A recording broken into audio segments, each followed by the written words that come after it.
In a galaxy where alien species measure worth by the volume of one's voice and the spectacle of one's achievements, humanity sent their quietest daughter to the most prestigious military academy in known space.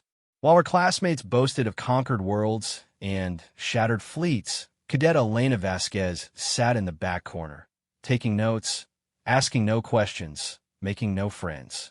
The Galactic Defense Academy had seen many failures wash out in disgrace. They had witnessed promising cadets crumble under pressure. But they had never encountered someone who would graduate without speaking more than 100 words total, yet leave behind a legend that would echo through every communication channel in the galaxy. This is the story of how silence became the most feared sound in the universe, and how a human girl who never raised her voice became known by a battle name that made entire fleets surrender before the first shot was fired. The aliens thought they understood warfare. They were wrong. They thought they understood humans. They were catastrophically wrong.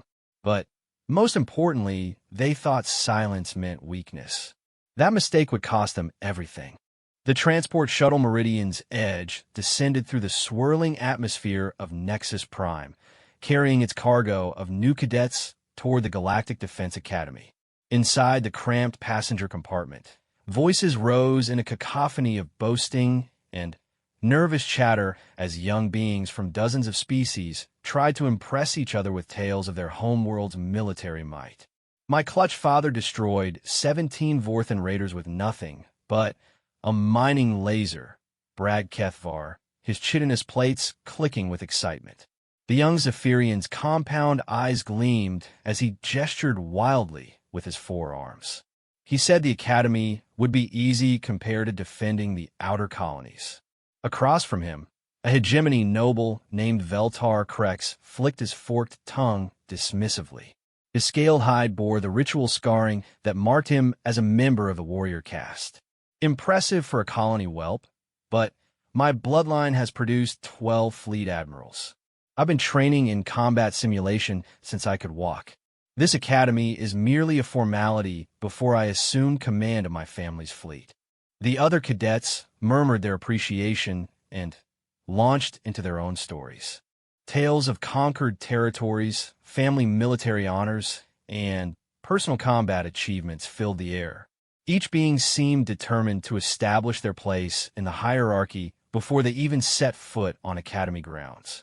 In the back corner of the shuttle, Elena Vasquez sat quietly with a worn datapad in her lap, occasionally glancing up to observe her future classmates.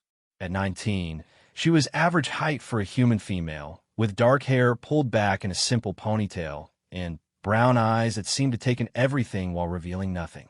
Her clothes were clean but clearly not expensive, lacking the fine materials and elaborate designs favored by most of the other cadets. "What about you, human?" Kethvar's attention had finally turned to her. "What great military tradition does your species bring to the academy?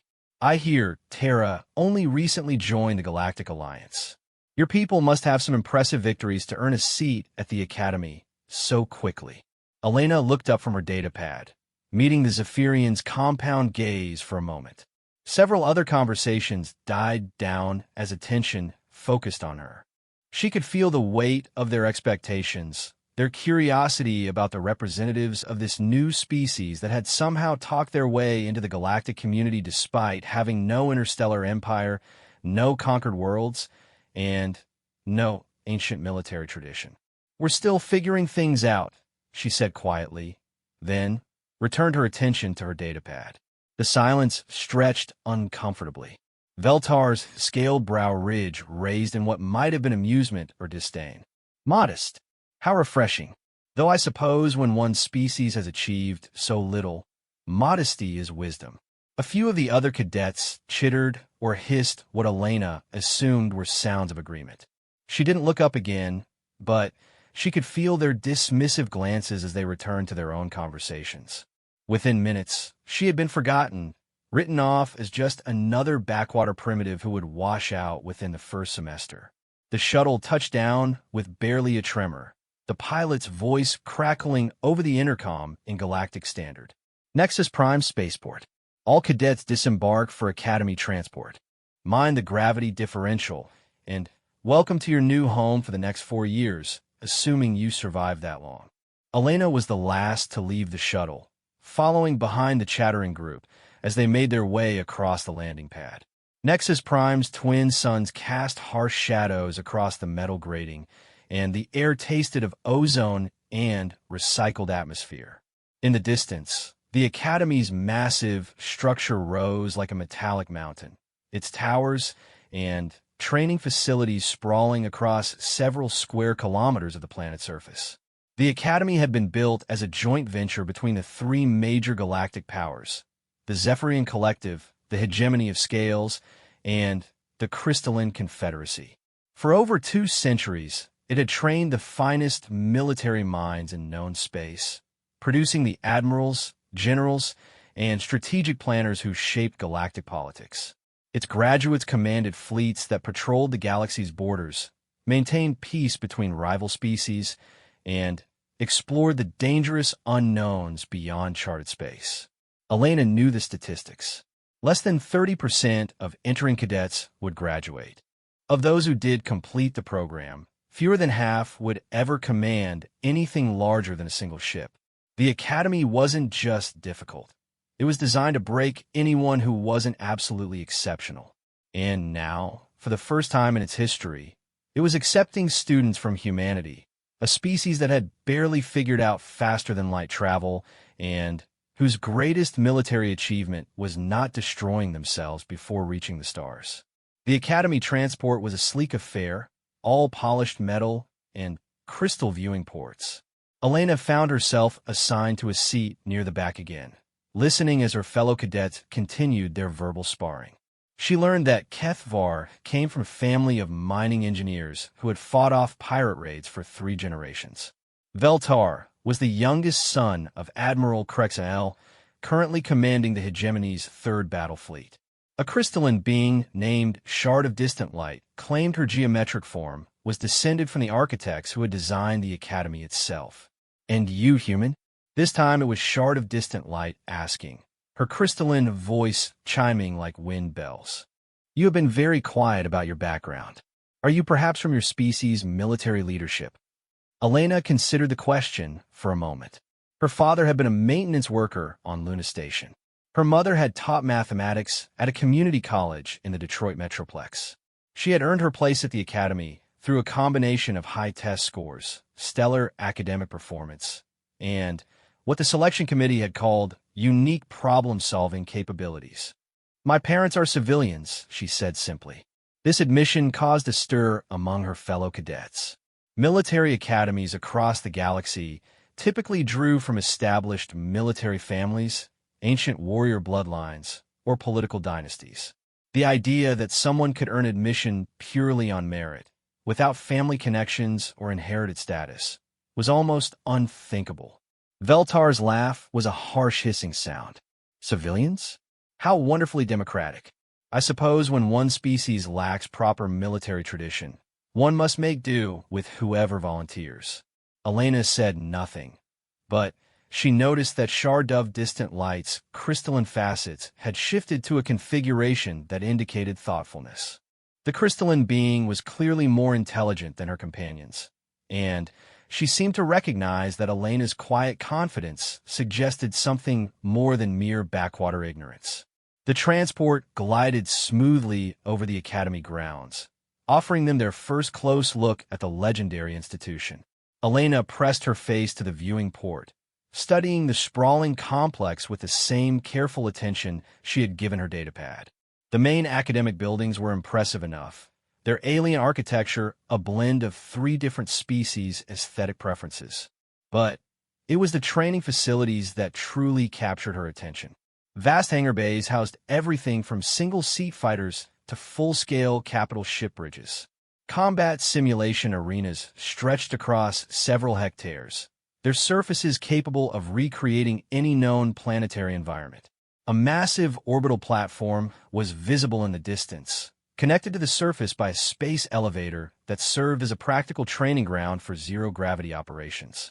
Most impressive of all was the fleet training grounds, a section of space surrounding Nexus Prime that contained decommissioned warships, asteroids configured as targets, and sophisticated holographic arrays capable of creating entire phantom fleets for large-scale tactical exercises. Elena had read about these facilities in the Academy's public materials, but seeing them in person gave her a new appreciation for the scale of what she was attempting. Magnificent, is it not? Veltar had followed her gaze to the training grounds. My grandfather helped design those facilities. He said they were built to break the weak and forge the strong. I suspect many of our fellow cadets will find themselves broken quite thoroughly. Elena nodded slightly, but didn't respond. She was already analyzing the layout, noting the positioning of the various facilities, the traffic patterns of the training ships, and the way the whole complex had been designed to simulate real military operations. Her mind was naturally drawn to patterns and systems, always looking for the underlying logic that governed complex situations. The transport touched down at the Academy's main reception center, a gleaming building that managed to be both welcoming and intimidating. Elena followed the group as they disembarked, noting the way their fellow cadets from other transports were clustering into small groups based on species affiliation. Zephyrians gravitated toward other Zephyrians. Hegemony cadets formed their own circle, and the few crystalline beings created a geometric pattern that was probably meaningful to their kind. Elena stood apart, neither seeking out other humans nor attempting to join any of the existing groups. She had spotted 3 other human cadets among the crowd, but they seemed just as uncertain about how to approach their alien classmates as everyone else was about approaching them. The social dynamics were already forming, and Elena could see that humanity's newcomer status was going to make integration challenging. "Attention, cadets!" The voice boomed across the reception area, emanating from a figure that commanded instant respect. Commander Thexral was a hegemony officer whose scarred hide and missing left arm testified to a career spent in actual combat rather than administrative positions. His remaining eye swept across the assembled cadets with the kind of cold assessment that made several of them step backward. "Welcome to the Galactic Defense Academy. You are here because someone believed you might have the potential to become worthy officers in the Galactic Defense Forces. Over the next 4 years, we will test that belief thoroughly. Most of you will fail. Some of you will break. A few of you will discover that you have what it takes to lead others into the darkness between stars." Elena listened carefully as Commander Thexral outlined the basic structure of their training. The first year would focus on fundamentals, military history, basic tactics, physical conditioning, and weapons training. The second year would introduce them to starship operations and space combat theory. The third year would emphasize leadership and advanced tactics. The fourth year would culminate in the grand exercise, a massive simulation that would test everything they had learned. You will be assigned to dormitories based on your species' environmental requirements, Thexral continued. However, your academic and training groups will be mixed species units. You will learn to work with beings whose thought processes, cultural backgrounds, and physical capabilities differ radically from your own. If you cannot master this skill, you will not graduate, regardless of your individual achievements. Elena nodded slightly. This made sense from a practical standpoint. Galactic Defense Forces operated integrated crews, and officers who couldn't work effectively with other species would be useless in real command positions. She suspected that many of her fellow cadets hadn't fully grasped this requirement yet. "Your first assignment begins now," Thexral announced. "You will form into groups of 5 cadets each, with no more than 2 members from any single species. You have 10 minutes to organize yourselves. Any cadet not assigned to a group at the end of that time will be dismissed from the academy immediately." Elena watched as chaos erupted across the reception area. Cadets rushed to form alliances based on perceived competence, family connections, or simple desperation to avoid elimination. The noise level rose dramatically as everyone tried to negotiate their way into the most advantageous groups. She remained standing where she was, observing the social dynamics with the same analytical approach she applied to any complex system. Veltar had quickly assembled a group that included 3 other hegemony cadets and was now trying to recruit a single token representative from another species. Kethvar was desperately trying to convince a crystalline being to join his group of Zephyrians. The human cadets were clustered together, clearly uncertain about how to approach the aliens. With 3 minutes remaining, Elena still hadn't moved. Several groups had already formed and were eyeing the remaining unassigned cadets with calculation.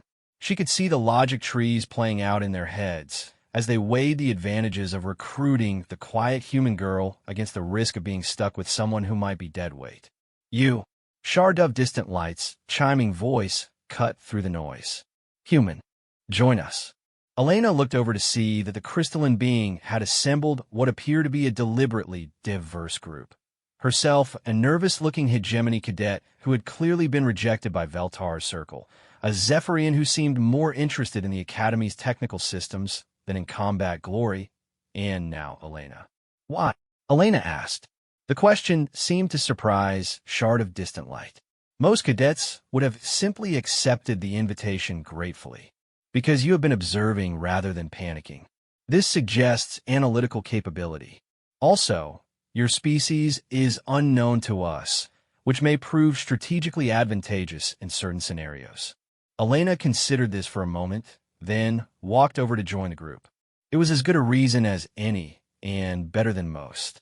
As she approached, she got her first close look at her new teammates. The nervous hegemony cadet introduced himself as Esikatar Voss, younger brother of someone important enough that Veltar had initially considered recruiting him before ultimately deciding that family connections weren't worth the political risk. The Zephyrian was named Click of Distant Thunder, though he preferred the shorter designation Thunder. He had apparently earned admission through exceptional performance in engineering assessments rather than combat trials. I am Elena Vasquez, she said simply when it was her turn for introductions. And your qualifications? Shard of Distant Light inquired. We should understand each other's capabilities if we are to function effectively as a unit. Elena glanced around at her new teammates. Esikatar had mentioned his family's political connections and his own training in diplomatic protocols. Thunder had enthusiastically described his work on improved shield harmonics. Shard of Distant Light had outlined her background in strategic analysis and her species' natural advantages in mathematical reasoning. I solve problems, Elena said finally. Before anyone could ask for clarification, Commander Thexrel called for attention. The 10 minutes had elapsed, and Elena could see that 3 cadets had been left without groups. Security personnel were already escorting them toward the exit. Your groups will serve as your primary academic and training units throughout your time at the Academy, Thexrel announced. Learn each other's strengths and weaknesses quickly. Your survival may depend on it. As they were led toward their dormitory assignments, Elena found herself walking beside Shard of Distant Light. The crystalline being's facets had shifted to a configuration that Elena was beginning to recognize as curiosity. Problem-solving is a broad category of skill, Shard of Distant Light observed. Could you be more specific? Elena considered the question as they entered the human dormitory section. The corridors were designed to accommodate standard human proportions, with lighting and atmospheric controls set to Earth normal specifications. It felt oddly comforting after the more alien architecture of the public areas. I'll look at things until I understand how they work, Elena said finally.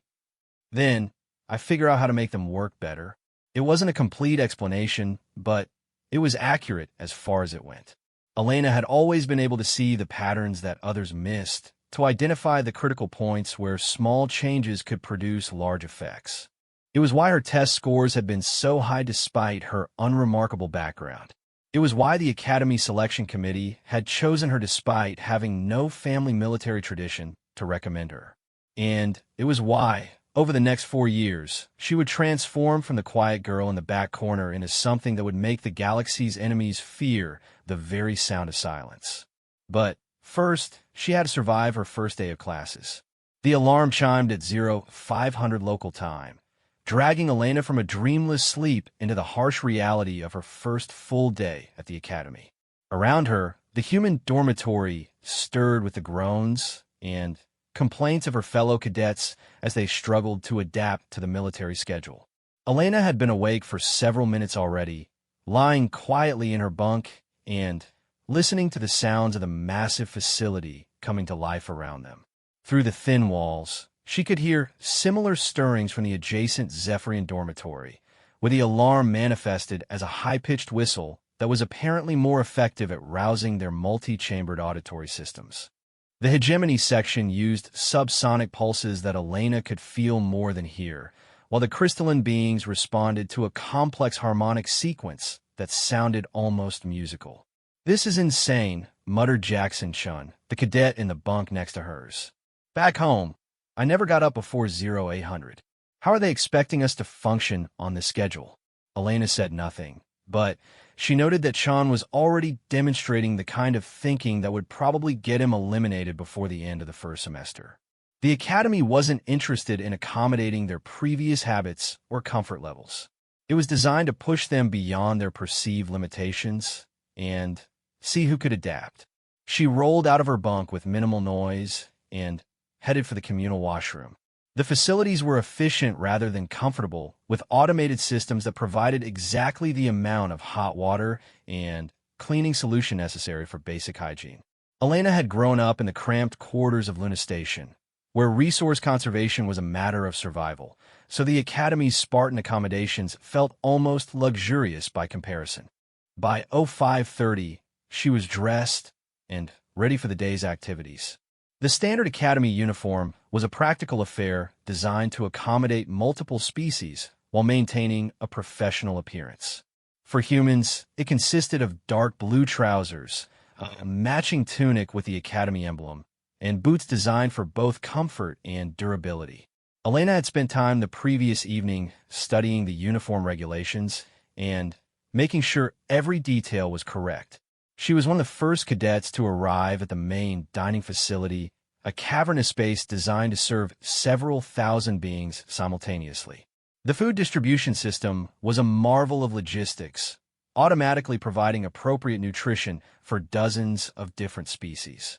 Elena's meal consisted of standard human fare, synthetic proteins, carbohydrates, and vitamins formulated to provide optimal nutrition without regard for taste or variety. As she ate, other cadets gradually filtered in, clustering into the same species-based groups that had formed the previous day. Elena sat alone, but she didn't mind the solitude. It gave her an opportunity to observe the social dynamics developing around her and to think about the challenges ahead. "May I join you?" The chiming voice belonged to Shard of Distant Light, who had approached Elena's table with her own meal, a collection of crystalline structures that apparently provided the mineral nutrients her species required. "Yes," Elena said simply. The crystalline being arranged her meal in a precise geometric pattern before settling into the specially designed chair that accommodated her angular form. "I've been reviewing the academic schedule for our first semester. The coursework appears quite challenging." Elena nodded. She had spent the previous evening studying the same materials. Military history and theory, xenobiology and cultural studies, basic starship operations, physical conditioning, and weapons training. Each course was designed to build foundational knowledge while simultaneously testing the cadet's ability to handle intense academic pressure. "Have you had exposure to military history previously?" Shard of Distant Light inquired. "Some," Elena replied. "Earth history classes covered our major conflicts. I've done additional reading on galactic military campaigns." This was an understatement. Elena had consumed every available text on interstellar warfare, studying not just the famous battles and brilliant strategies, but also the logistics, communication challenges, and technological factors that determined victory or defeat. She had particular interest in asymmetric warfare, where smaller forces had defeated larger ones through superior tactics or innovative thinking. Thunder appeared at their table carrying a meal that seemed to consist mainly of fermented plant matter and what looked like insects. "Mind if I sit here?" Most of the other Zephyrians are talking about nothing but combat simulations, and glory. It's getting tedious. Elena gestured to an empty chair. Thunder settled his forearms in a configuration that suggested relaxation and began eating with obvious enjoyment. What interests you more than combat glory?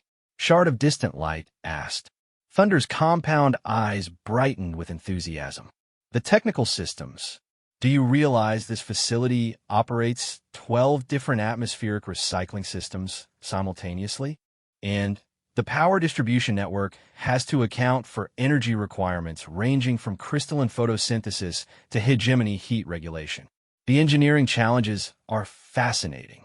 Elena found herself genuinely interested in Thunder's perspective.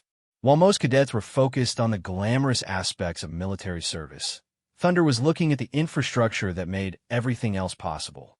It was the kind of systemic thinking that could prove valuable in actual operational environments. SEK Voss approached their table with obvious reluctance. The young hegemony cadet had clearly spent the night trying to find a way to join one of the more prestigious groups, but his political connections weren't enough to overcome his nervous disposition. "Good morning," he said formally, as if greeting diplomatic colleagues rather than fellow cadets. "Sit down, Setar," Elena said. "We should probably discuss how we're going to approach our first team exercise." According to the academic schedule, their group would be participating in a basic tactical simulation later that day. It was designed to test their ability to work together under pressure while applying fundamental military principles. Elena had been thinking about it since reviewing the assignment parameters. SEK settled into his chair and immediately began outlining what was obviously a carefully prepared strategy. "I believe we should establish a clear command structure based on family military experience. Given my background in diplomatic protocols and strategic planning, I could serve as team leader while—" "No," Elena said quietly. The simple contradiction stopped SEK mid-sentence. He stared at her with the expression of someone who had never been directly challenged by a social inferior. "I beg your pardon," he said stiffly. "Command structures based on family background aren't effective in this environment," Elena explained. "The simulation is designed to test practical problem-solving ability, not political connections." Shard of Distant Light's facets shifted to a configuration that Elena was learning to recognize as amusement. The human makes a valid point. Academy exercises are typically designed to neutralize traditional advantages. Thunder nodded enthusiastically. "Besides, most of the combat simulations I've studied emphasize adaptation and improvisation over rigid hierarchy." SEK looked increasingly uncomfortable as he realized his teammates weren't going to automatically defer to his assumed authority. "Then, how do you propose we organize ourselves?" Elena had been considering this question since their group formation.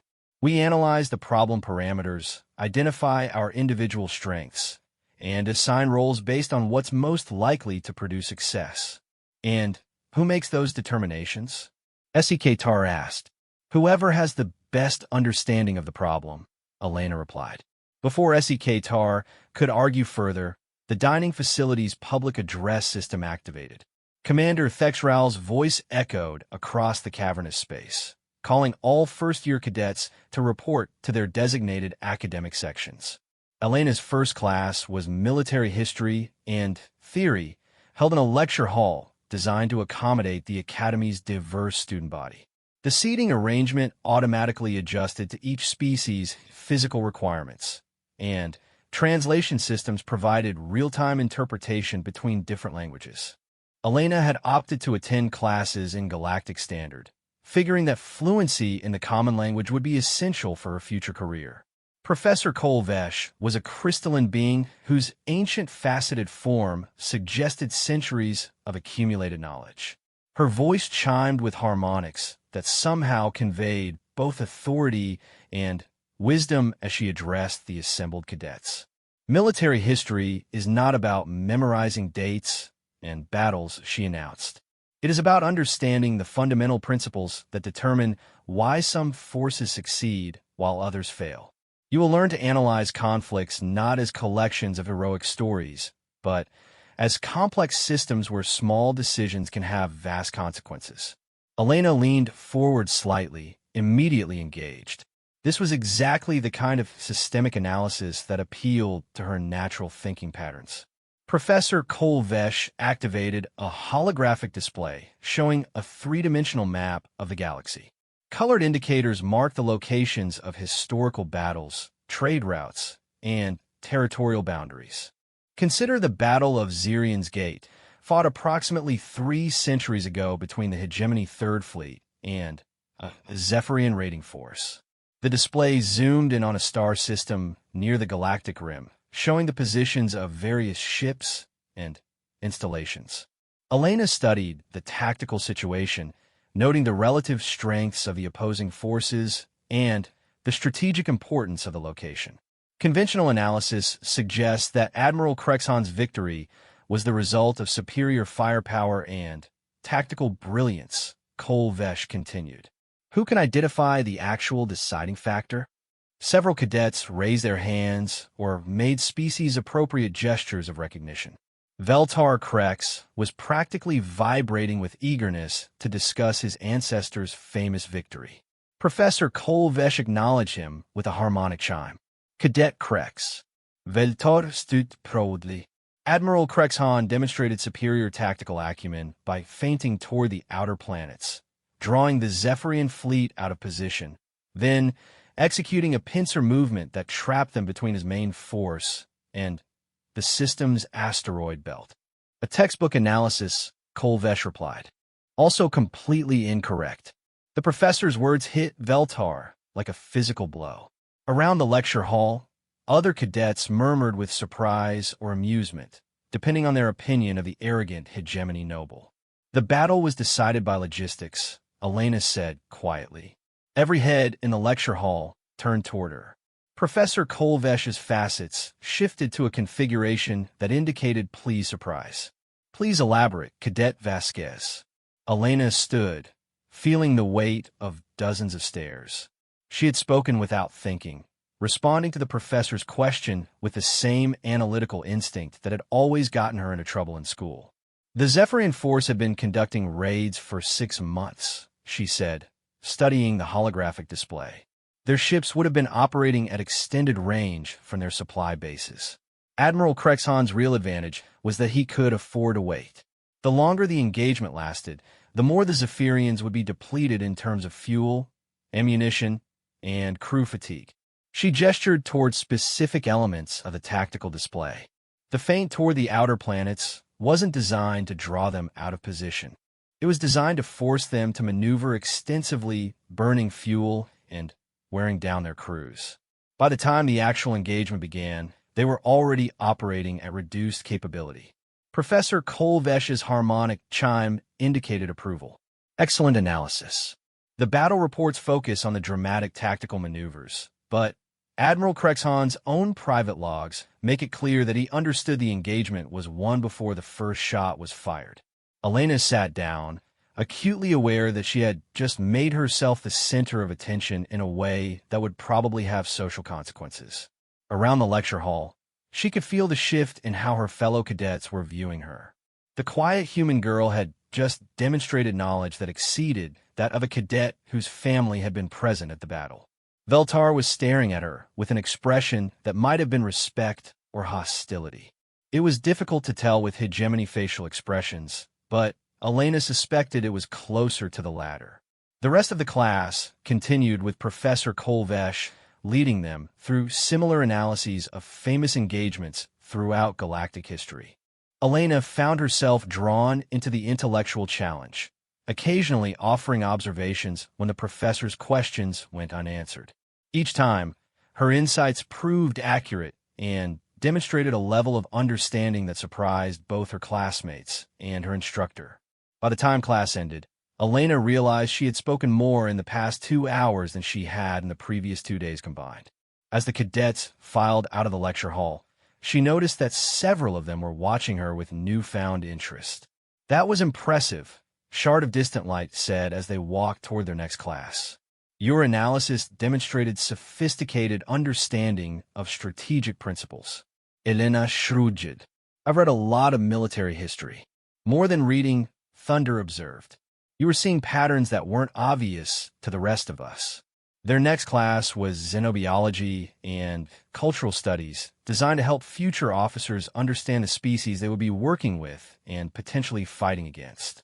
Professor Zextal was a hegemony officer whose scarred hide suggested extensive field experience with interspecies conflict. Understanding your enemy is more important than understanding your weapons, he declared as the cadets settled into their seats. A warrior who knows his opponent's biology can exploit their weaknesses. A warrior who understands their culture can predict their responses. Elena found this class equally engaging, though for different reasons. While military history appealed to her analytical nature, xenobiology challenged her to think about the practical implications of physiological and cultural differences. She took extensive notes as Professor Zextal outlined the various species' capabilities and limitations. Zephyrian compound eyes provided excellent peripheral vision, but limited depth perception. Hegemony warriors were extremely strong, but required higher temperatures for optimal performance. Crystalline beings could process mathematical calculations at superhuman speeds, but were vulnerable to specific sonic frequencies. These are not just academic curiosities, Professor Zextal emphasized. In actual combat situations, knowledge of these factors can mean the difference between victory and defeat. When a professor asked for examples of how biological differences might influence tactical decisions, Elena found herself raising her hand again. Zephyrian raiders typically attack in swarm formations because their visual systems are optimized for tracking multiple moving targets simultaneously, she said. But they're vulnerable to coordinated attacks from directly above or below because their compound eyes have limited vertical range. Professor Zextal's expression suggested approval. Correct. And how might this knowledge be applied defensively? Elena thought for a moment. If you're commanding a convoy under attack by Zephyrian raiders, you could position your escort ships in vertical formations relative to the plane of attack. They'd have difficulty tracking targets outside their optimal visual range. Excellent tactical thinking, the professor replied. This kind of analysis will serve you well in advanced courses. As class ended, Elena noticed that more of her fellow cadets were paying attention to her. Word was apparently spreading that the quiet human girl had insights worth hearing. Their afternoon was devoted to physical conditioning, held in a massive gymnasium equipped with adaptive training systems for multiple species. The Academy's approach to fitness was typically practical, focusing on the kinds of physical challenges that officers might face in real operational environments. Elena had always been athletic, though not exceptionally so by human standards. Luna Station's low-gravity environment had required careful attention to physical conditioning to prevent muscle deterioration, and she had developed habits of regular exercise that served her well. What surprised her was how well humans performed compared to most other species in endurance activities. Zephyrians were faster and more agile, hegemony cadets were significantly stronger, and crystalline beings had perfect balance and coordination. But when it came to sustained physical effort over extended periods, humans consistently outperformed everyone else. Interesting adaptation. Observed shard of distant light as they completed a cross-training circuit that had left several other species exhausted. Your species appears optimized for persistence rather than burst performance. Elena nodded, though she was thinking about the implications beyond simple physical fitness. Human endurance capabilities suggested evolutionary development on a world where success required the ability to outlast rather than outfight competitors. It was another piece of the puzzle that was humanity's place in the galactic community. Their final class of the day was basic starship operations, held in a facility that contained actual ship control systems from decommissioned vessels. Elena had been looking forward to this class since reviewing the academic schedule. Instructor Vexhan was a grizzled Zephyrian whose missing antenna and scarred chitin suggested extensive combat experience. He gestured toward the rows of control stations with obvious pride. These systems represent the cutting edge of galactic military technology from 50 years ago, he announced. They're still more advanced than anything your species currently operates. Learn them well, because similar systems control every major vessel in the Galactic Defense Forces. Elena approached her assigned station with careful attention. The control interface was designed for multi-species operation, with tactile, visual, and auditory feedback systems that could be customized for different sensory capabilities. She spent the first few minutes familiarizing herself with the basic layout before attempting any actual operations. The training exercise was relatively simple. Basic navigation calculations, power distribution management, and communication protocols. Elena found the systems intuitive once she understood the underlying logic. Within an hour, she was operating her station with confidence, while many of her classmates were still struggling with basic procedures. Cadet Vasquez. Instructor Vexhan's voice carried a note of surprise. You appear to have achieved operational proficiency remarkably quickly. Elena looked up from her control station. The systems are well designed. Once you understand the relationship between the various subsystems, operation becomes straightforward. The instructor's compound eyes fixed on her display readouts. Show me your navigation solution for the Kepler jump scenario. Elena pulled up her calculations, displaying the complex series of mathematical operations required to plot a safe faster-than-light trajectory through a system with multiple gravitational sources. Her solution was not only correct, but demonstrated an understanding of optimization principles that went beyond the basic requirements. Sophisticated work, Vexhan acknowledged. Have you operated similar systems previously? No, sir. But I've studied the theoretical principles extensively.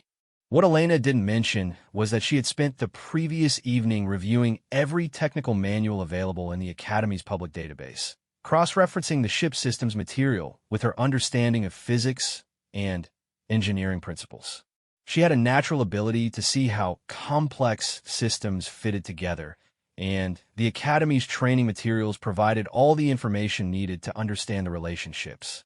By the end of the class period, Elena had completed not only the basic exercises, but also several advanced scenarios that most cadets wouldn't encounter until their second year. Instructor Vexhan was clearly impressed, and several of her classmates were watching her work with expressions ranging from admiration to concern. As they returned to their dormitories for evening meal and study time, Elena found herself walking with her team members. The day's classes had changed the dynamic between them in subtle but important ways. You have been holding back, Shard of Distant Light observed. Your performance today suggests capabilities significantly beyond what you initially indicated. Elena considered how to respond. She hadn't been deliberately concealing her abilities, but she had learned early in life that drawing attention to herself often created more problems than it solved. I don't like to make assumptions about what I can do until I've tried it, she said finally. Thunder chittered with what she was learning to recognize as Zephyrian amusement. Well, you've definitely tried it now. Every instructor is going to remember your name after today. Elena wasn't sure whether that was a good thing or not, but she suspected she was about to find out. Tomorrow would bring their first team tactical simulation, and she had the feeling that her performance today had raised expectations considerably. As she prepared for sleep that night, Elena reflected on how much had changed in just one day. She had arrived at the academy as an unknown quantity, written off by most of her classmates as another primitive from a backwater species. But her performance in classes had demonstrated that human capabilities shouldn't be underestimated. The real test would come in the practical exercises, where theoretical knowledge had to be translated into effective action under pressure. Elena was looking forward to the challenge, though she suspected her growing reputation would make the competition considerably more intense. Outside her window, Nexus Prime's twin moons cast pale light across the academy grounds, where thousands of cadets from dozens of species were pursuing the same dream of military excellence. Elena fell asleep thinking about the patterns hidden within that diversity, and wondering what insights those patterns might reveal about the galaxy's future. The tactical simulation chamber hummed with barely contained energy as Elena's team prepared for their first practical exercise. The facility was a marvel of holographic technology, capable of creating absolutely convincing representations of any battlefield environment in known space. Today, the system had generated the bridge of a medium-class cruiser under attack by raiders in the Outer Rim territories. Elena stood at the tactical station, her hands moving across the control interface with the same methodical precision she had demonstrated in basic starship operations. Around her, the rest of her team had settled into their assigned roles. Shard of Distant Light occupied the sensor station, her crystalline form perfectly suited for the rapid data analysis required. Thunder manned the engineering console, his multiple arms allowing him to monitor several subsystems simultaneously. Tar had positioned himself at the communication station, though his nervous energy suggested he was having second thoughts about his ability to coordinate with simulated fleet elements. The scenario parameters had been distributed that morning during their briefing session. Their ship, the Vigilant Dawn, was escorting a convoy of civilian transports through a region where pirate activity had been increasing. Intelligence reports suggested that a major raid was imminent, but the exact timing and composition of the attacking force remained unknown. Their mission was to protect the convoy while gathering intelligence about the raiders' capabilities and intentions. Simulation commencing in 30 seconds, announced the computerized voice that controlled the exercise. All stations report readiness. Elena took a final look around the bridge, noting the positions of her teammates and the readiness indicators on her tactical display. She had spent the previous evening studying similar scenarios from Academy records, analyzing the decision patterns that led to success or failure. Most cadet teams approach these exercises with either aggressive overconfidence or paralyzing caution. Both approaches typically led to poor outcomes. Tactical ready, she reported. Sensors ready, Shard of Distant Light chimed. Engineering ready, Thunder clicked. Tar hesitated for a moment before responding. Communications ready. Simulation active. Good hunting, cadets. The holographic environment shifted around them, replacing the Academy's sterile chamber with a cramped but efficient bridge of a working starship.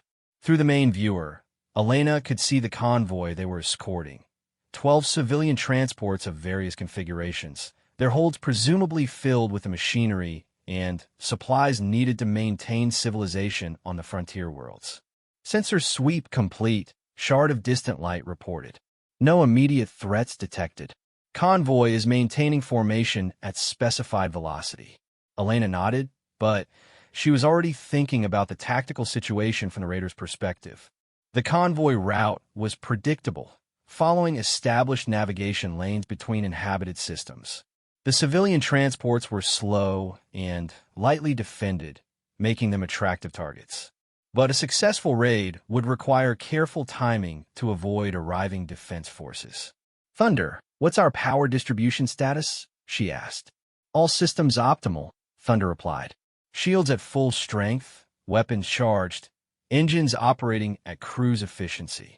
Elena frowned slightly. Everything was too perfect, which meant the simulation was setting them up for a situation where optimal conditions wouldn't last. Most cadet teams would wait for something to happen rather than taking proactive measures. Tar, establish contact with convoy lead ship. I want updated cargo manifests and passenger lists. Tar's hands moved across his communications console. Convoy leader acknowledging contact. They're requesting reason for information update. Elena considered her response carefully. In a real operational environment, civilian captains might be reluctant to provide detailed information about their cargo, particularly if they were carrying anything valuable or sensitive. Tell them we're conducting security verification in response to updated threat assessment, she said finally. It was a diplomatic way of saying they were checking for anything that might make the convoy a particularly attractive target. Tar relayed the message with obvious relief that Elena had provided specific wording.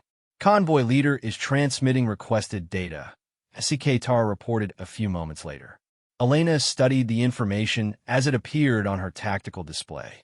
Most of the cargo appeared to be standard industrial equipment and basic supplies, but 3 of the transports were carrying refined rare minerals used in advanced manufacturing processes. It was exactly the kind of cargo that would attract serious pirate attention. Shard of distant light, I want extended sensor sweeps focusing on the asteroid fields along our projected route. Look for anything that doesn't match standard orbital mechanics. The crystalline being's facets shifted to indicate concentration as she adjusted her sensor parameters. Elena was betting that the raiders would use the asteroid fields for concealment, but their ships would still produce detectable gravitational anomalies if someone knew what to look for. Interesting, Shard of Distant Light reported. I'm detecting several asteroids with mass distributions inconsistent with standard mineral composition. Their gravitational signatures suggest hollow cores or artificial modifications. Elena felt a surge of satisfaction. The simulation was more sophisticated than most cadet teams realized, but it was still following logical patterns. Raiders using hollowed-out asteroids as hiding places was a classic tactic, and one that would be nearly impossible to detect without specifically looking for the right indicators. "How many contacts?" she asked. "At least 6, possibly 8. They're distributed across multiple asteroids in what appears to be a coordinated pattern." Elena brought up the tactical plot, studying the positions of the suspicious asteroids relative to the convoy route. The pattern was designed to create multiple attack vectors while providing escape routes if the raid went badly. It was professional work, which meant they were dealing with experienced pirates rather than desperate amateurs. SEK TAR, send a coded transmission to convoy leader. Tell them to prepare for emergency dispersal on my command. What dispersal pattern should I specify? SEK TAR asked. Elena studied the tactical situation for a moment. Standard Academy doctrine called for convoy dispersal in a predetermined pattern that would minimize the attacker's ability to engage multiple targets simultaneously, but that assumed the attackers didn't know the standard patterns. Pattern Delta 7, she said finally. SEK TAR's face showed confusion. That's not a standard convoy dispersal pattern. I know, Elena replied, which is why we're using it. She was gambling that the simulation's designers had programmed the Raider AI to expect conventional responses. Pattern Delta 7 was a formation used by deep space survey fleets, designed to maximize sensor coverage rather than defensive capability. But it would also scatter the convoy in directions that wouldn't be anticipated by raiders expecting standard dispersal tactics. Thunder, I want you to prepare for rapid power redistribution on my signal. We're going to need maximum shield strength on our port side in approximately 3 minutes. Thunder's compound eyes fixed on Elena with obvious curiosity. How do you know which side they'll attack from? Elena pointed to the tactical display, where the suspicious asteroids were marked with red indicators. Look at their positioning relative to our course. They've set up a classic hammer and anvil formation. The main force will attack from port, trying to drive us toward the anvil position to starboard. But they'll lead with their port attack because it gives them the best angle on the convoy. As if responding to her prediction, Shard of Distant Light's sensors began detecting energy signatures from the marked asteroids. Multiple contacts emerging from concealment, she reported. Count is 8 Raider vessels, a mixed configuration. They're moving to intercept on attack vector consistent with your prediction. Elena allowed herself a moment of satisfaction before focusing on the immediate tactical situation. SEK TAR, signal convoy dispersal now. Thunder, redistribute power to port shields. Shard of Distant Light, focus sensors on the lead Raider vessel. I want detailed scans of their capabilities. The bridge erupted into controlled activity as her teammates executed their orders. On the main viewer, the civilian transports began scattering in the unconventional pattern Elena had specified, their captains trusting that the military escort knew what they were doing. Raiders are adjusting course to compensate for dispersal pattern, Shard of Distant Light reported. But their formation is becoming less coordinated as they split up to pursue multiple targets. Elena nodded. That was exactly what she had hoped for.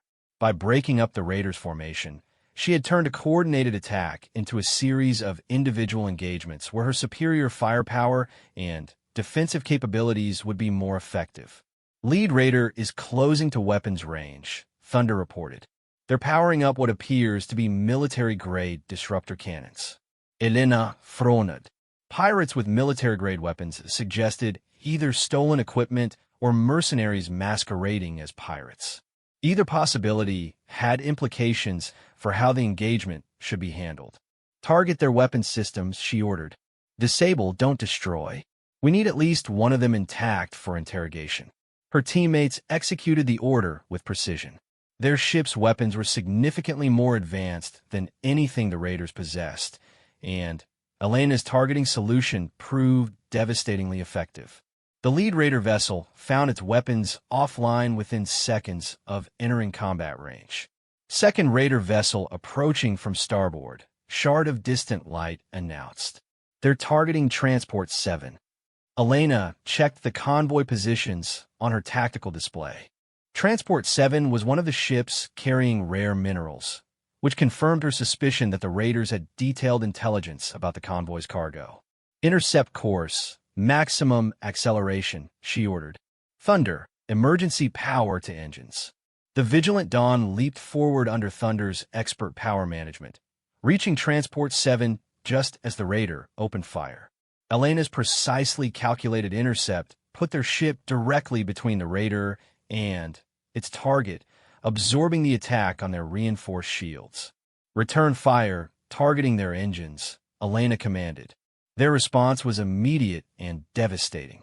The raider vessel found itself dead in space, its propulsion systems completely disabled. Remaining raiders are breaking off, Shard of Distant Light reported. They're retreating toward the system's outer edge. Elena studied the tactical display for a moment. Standard procedure would be to let them go after disabling their immediate threats, but something about the situation bothered her. The attack had been too professional, too well-coordinated for a random pirate raid. SEK-TAR, contact System Defense Forces. Tell them we have disabled raiders in custody and request immediate support for prisoner transfer and vessel investigation. Message transmitted, SEK-TAR replied. System Defense acknowledges and reports combat vessels en route. Elena was about to order the convoy to resume formation when Shard of Distant Light's sensors detected something unexpected. Energy signatures from the retreating raiders, she reported. They appear to be transmitting coded messages to something beyond sensor range. Elena felt a chill of recognition. The retreating pirates weren't running away. They were reporting to someone else. This hadn't been a random raid at all, but some kind of reconnaissance operation designed to test convoy defenses and gather intelligence. Can you decrypt the transmissions? Elena asked. Partial success only, Shard of Distant Light replied. But I could determine transmission destination. The signal is directed toward the Zirian Nebula, approximately 6 light hours from our current position. Elena brought up stellar cartography data on her tactical display. The Zirian Nebula was a perfect hiding place for a large force, with electromagnetic interference that would mask sensor signatures and multiple exit routes for rapid dispersal. If someone was using it as a staging area for major operations against civilian shipping, the implications were significant. Thunder, how long would it take us to reach the nebula if we left the convoy under system defense protection? Thunder's calculations appeared on her display within seconds. Approximately 4 hours at maximum sustainable velocity. Elena weighed the options. Their primary mission was convoy protection, and leaving the civilian ships to pursue the raiders would be a violation of their orders. But if a major pirate operation was being coordinated from the nebula, allowing it to continue would result in attacks on other convoys. SEK-TAR, contact convoy leader. Inform them that system defense forces are en route and should arrive within 30 minutes. Request that they maintain current positions until military escort arrives. Message sent, SEK-TAR reported. Convoy leader acknowledges and confirms they can maintain positions safely. Elena took a deep breath, knowing that her next decision would determine whether the simulation marked their performance as successful or exceptional. Plot course for the Zirian Nebula. Maximum speed, she ordered.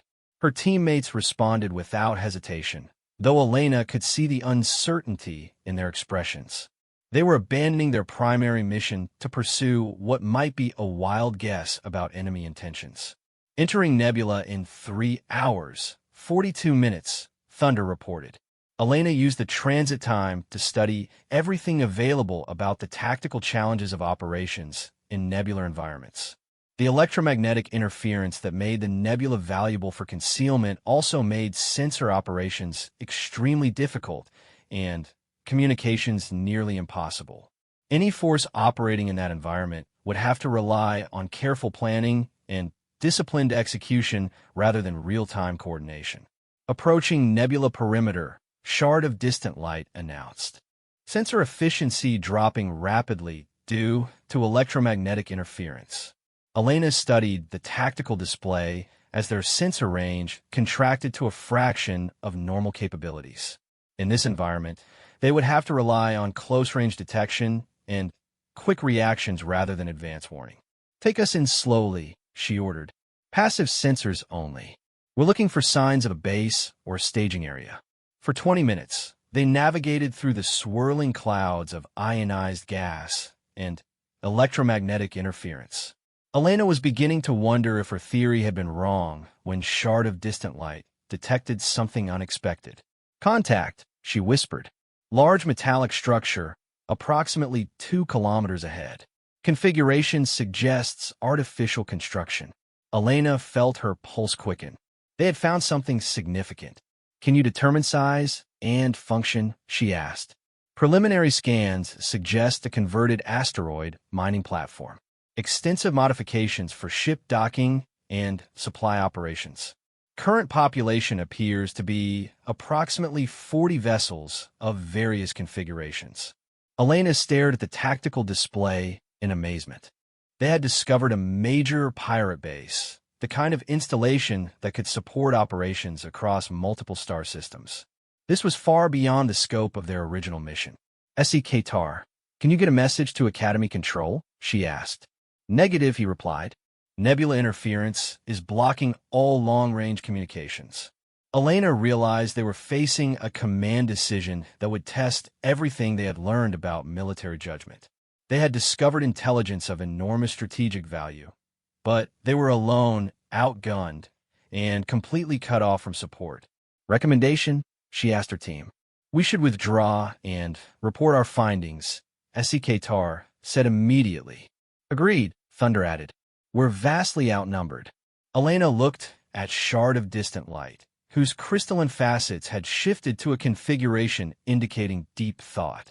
"The installation appears to be in a state of reduced alert, the crystalline being observed. Most vessels appear to be powered down for maintenance operations. If we could damage their communications and supply systems, we might significantly disrupt their operational capability." Elena studied the tactical data carefully. Shard of Distant Light was right. The base appeared to be in a maintenance cycle rather than active operations mode. A carefully planned strike might accomplish far more than simple reconnaissance. "One ship against 40? SEK-TAR asked nervously. "One ship with surprise, superior technology, and carefully chosen targets," Elena corrected. "We're not trying to destroy the base. We're trying to cripple their ability to operate effectively." She outlined her plan quickly. A precision strike on the base's communication arrays and fuel storage facilities would strand the pirate fleet without the ability to coordinate operations or resupply their ships. It wouldn't destroy them, but it would effectively end their threat to civilian shipping. "It's risky," Thunder observed. "So is leaving them operational," Elena replied. Her teammates looked at each other, clearly weighing the dangers against the potential strategic benefits. Finally, Shard of Distant Light's facets shifted to a configuration indicating resolve. "I calculate a 67% probability of mission success with our current tactical advantages," she announced. "Then we proceed," Elena decided. The next 10 minutes proved to be the most intense of their academy careers so far. Elena coordinated the attack with surgical precision, her teammates executing their roles with the kind of disciplined professionalism that the Academy hoped to instill in its graduates. Their strikes were devastatingly effective, crippling the base's operational capabilities before the defenders could mount an effective response.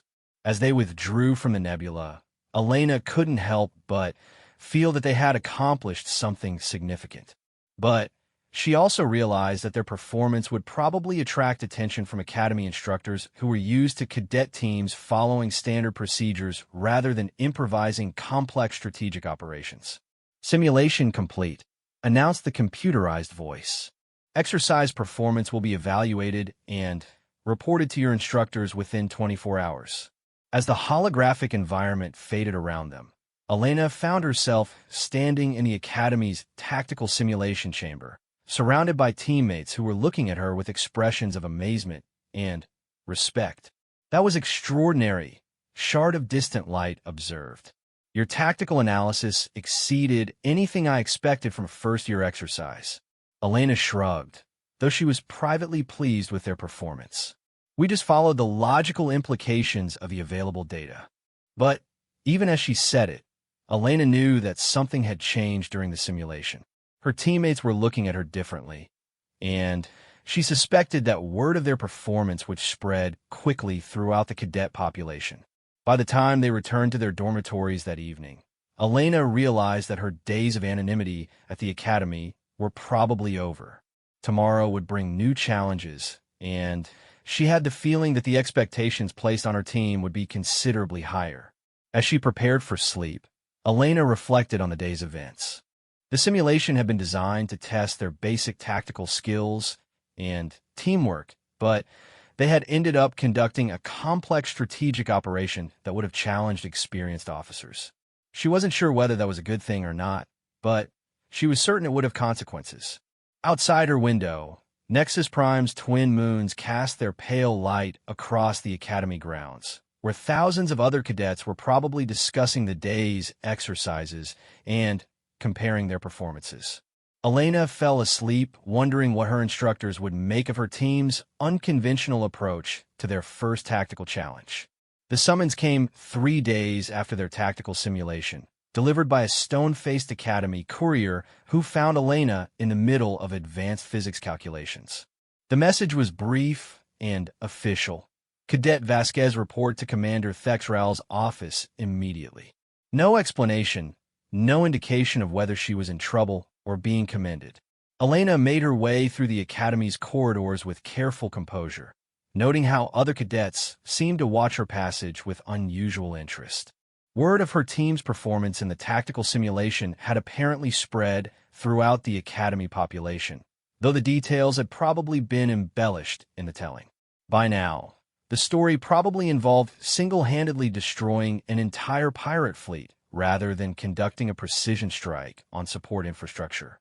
Commander Thexral's office occupied a corner of the Academy's main administrative building, its windows offering a commanding view of the training facilities where thousands of cadets pursued their military education. Elena had expected to find the grizzled hegemony officer alone, but as she entered the office, she discovered that he was accompanied by 2 other figures who made her heart rate increase significantly.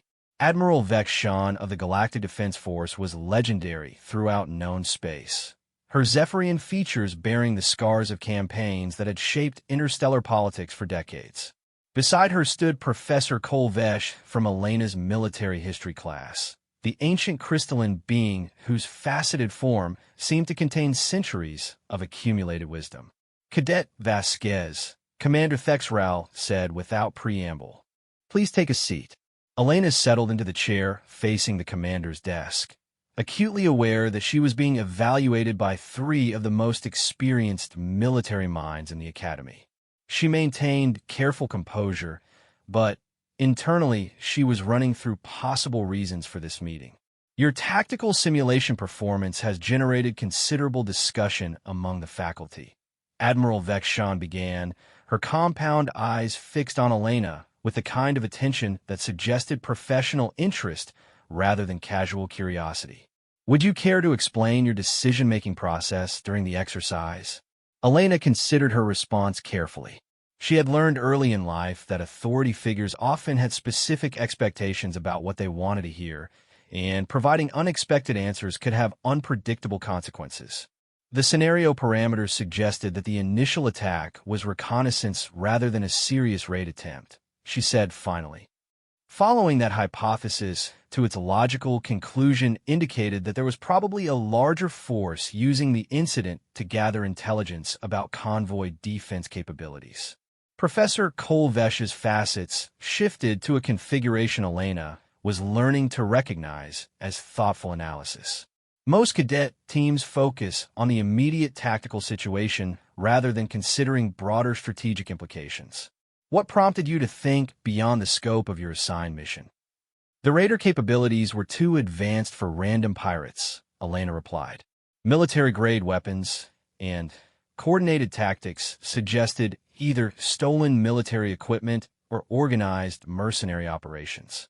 Both possibilities implied larger organizational structures that would require permanent bases for sustained operations. Admiral Vexshan leaned forward slightly. And your decision to abandon convoy protection in favor of reconnaissance was based on what calculation? Elena felt the weight of the question. In real military operations, abandoning assigned missions to pursue personal theories would be grounds for court-martial. But academy exercises were designed to test decision-making capability under pressure, and sometimes that required taking calculated risks. The convoy was no longer in immediate danger once system defense forces were en route, she said. But if a major pirate operation was being coordinated from the nebula, failing to investigate would result in future attacks on other convoys. The strategic value of the intelligence outweighed the tactical risk of temporarily reducing convoy protection. Commander Thexral made notes on a datapad, his expression unreadable. The simulation records indicate that your team discovered and successfully attacked a major pirate base, crippling their operational capability for an estimated 6-month period. Are you satisfied with that outcome? Elena hesitated. There was something in the commander's tone that suggested this was a more complex question than it appeared. The tactical outcome was successful, she said carefully. But the operation also revealed that organized pirate activity in that sector was more extensive than intelligence reports suggested. A single disabled base might not be sufficient to eliminate the threat. Admiral Vexshan exchanged glances with her colleagues, a communication that Elena couldn't interpret but which seemed significant. Interesting perspective, the Admiral said. What would you recommend as follow-up operations? Elena realized she was being drawn into a discussion that went far beyond typical cadet evaluations. These weren't questions about her simulation performance. They were asking her to think like an actual fleet commander dealing with strategic threats. Coordinated intelligence operations to identify other bases and support networks, she replied. Disrupting their supply chains would be more effective than trying to hunt down individual raider groups. You need to understand the organizational structure before you can effectively dismantle it. Professor Kolvesh's harmonic chime indicated approval. Your analysis demonstrates understanding of systemic warfare principles that most officers don't develop until years of field experience. Elena wasn't sure whether that was praise or criticism, but she sensed that this conversation was moving in directions that would have lasting consequences for her academy career. Commander Thexral set down his datapad and fixed Elena with his remaining eye. Cadet Vasquez, your performance has attracted attention beyond the academy faculty. There are certain opportunities available for exceptional students, but they require commitment to advanced training programs that go beyond standard academy curriculum. Elena felt a chill of recognition. She had read about academy special programs in the public materials, though the details were carefully restricted. Advanced strategic studies, deep space operations, intelligence analysis. Programs that produced the officers who operated in the shadows of galactic politics, handling threats that never appeared in public military reports. What kind of opportunities? She asked. Admiral Vexshan answered. Have you heard of the Silent Service, Cadet? Elena had heard rumors fragments of information that suggested the existence of specialized units operating beyond the normal structure of the Galactic Defense Forces. Officers who appeared in no public records, commanding ships that officially didn't exist, conducting operations that would be denied by their governments if discovered. I've heard rumors, Elena admitted. The Silent Service recruits from Academy graduates who demonstrate exceptional analytical capability and independent judgment, the Admiral explained. Officers who can see patterns that others miss and make decisions under conditions where standard procedures are inadequate. Elena realized what was being offered, and the implications made her pulse quicken. You're talking about intelligence operations. Among other things, Professor Kolvesh replied. The galaxy faces threats that cannot be addressed through conventional military responses. Pirates operating with military-grade equipment suggest corruption in defense force supply chains. Trade route disruptions that follow patterns too sophisticated for random criminal activity. These problems require officers who can think beyond traditional tactical approaches. Elena understood now why her simulation performance had attracted so much attention. Her approach to the tactical exercise had demonstrated exactly the kind of analytical thinking that would be valued in intelligence operations. What would this involve, she asked. Commander Thexrau reactivated his datapad. Accelerated completion of your basic academy curriculum, followed by specialized training in intelligence analysis, deep cover operations, and strategic assessment. Upon graduation, assignment to units that operate independently of normal command structures. Elena realized this was a life-changing decision. Accepting would mean abandoning the conventional military career she had originally planned in favor of something that would isolate her from normal society and involve dangers that went far beyond standard military service. How long do I have to decide? She asked. The selection process for next year's Silent Service candidates begins in 6 months, Admiral Vexshan replied. But we recommend that you begin preparatory coursework immediately if you're interested in being considered. Elena nodded, understanding that this conversation was both an opportunity and a test. Her response would determine not just whether she was offered admission to specialized programs, but how the Academy faculty would view her potential for future development. I'm interested, she said simply. Admiral Vexshan's compound eyes fixed on Elena with the kind of attention that suggested professional assessment. Excellent. Professor Kolvesh will coordinate your supplementary coursework. You'll continue with standard academy classes, but you'll also be taking advanced strategic analysis and cultural intelligence courses that aren't part of the normal curriculum. Elena felt a surge of excitement mixed with apprehension. She was being offered opportunities that most cadets would never even hear about. But she was also committing herself to a path that would fundamentally change the direction of her life. There is one additional consideration, Commander Thexrau said. Silent Service operations require absolute discretion. You cannot discuss your specialized training with other cadets, including your current team members. Elena understood the implication. Her growing friendship with Shard of Distant Light, Thunder, and even Esike Tar would have to be maintained without revealing the most important aspect of her academy experience. I understand, she said. We'll arrange your schedule so that the supplementary coursework appears to be independent study projects, Professor Kolvesh explained. Your academic performance has been sufficient to justify advanced independent research. As the meeting concluded, Elena found herself walking back through the academy corridors with her mind racing. In the space of 30 minutes, her entire future had shifted from a conventional military career to something that would involve operating in the shadows of galactic politics. She returned to her dormitory to find her teammates engaged in heated debate about their next tactical simulation, which was scheduled for the following week. The scenario involved planetary defense operations, requiring coordination between orbital and surface forces. Elena. Thunder's enthusiastic greeting interrupted the discussion. We were just planning our approach to the planetary defense exercise. Shard of Distant Light has some fascinating ideas about integrated sensor networks.